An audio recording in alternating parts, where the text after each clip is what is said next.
What is late childhood development? Parents, physicians and educators try to stay abreast of the key milestones children should be hitting as they reach different ages. From the age of 8 until about 11, just before puberty sets in, children undergo the physical and emotional changes of late childhood development.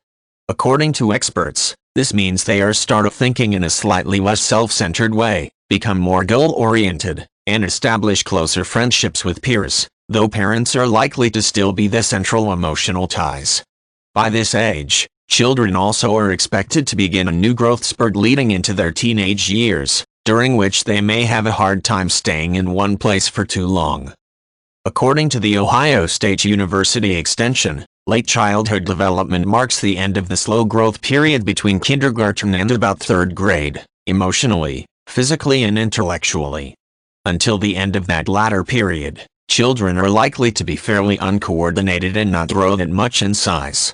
From 3rd or 4th grade until the end of middle school, however, children begin to grow more robustly as adolescence progresses, with girls typically starting to mature slightly ahead of the boys.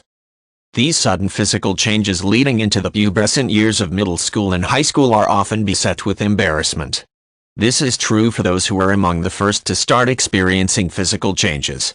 It is also true for those late in developing these changes. Intellectually, late childhood development is marked by a period around the end of elementary school and the beginning of junior high when children stop thinking in such absolute, concrete terms and develop more logical, gray area thinking. According to the Child Development Institute, children can begin to start multitasking effectively at this age. They also are likely to begin thinking outside of their own experiences.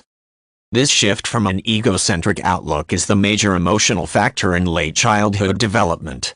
Children are asked to start thinking apart from their own needs, often join social groups, and establish more meaningful friendships. Practice becomes more of an understood endeavor. In late childhood development, children may lack a proper identity and self-esteem, although owing to a still inadequate understanding of themselves and society. This requires parents and educators to continue to reinforce proper behavior with abundant praise. Afterward, into the teenage years, children begin the physical changes associated with puberty and an even more abstract way of thinking that allows them to grasp a more formalized logic. This includes an understanding that more than one answer can be true to a single question.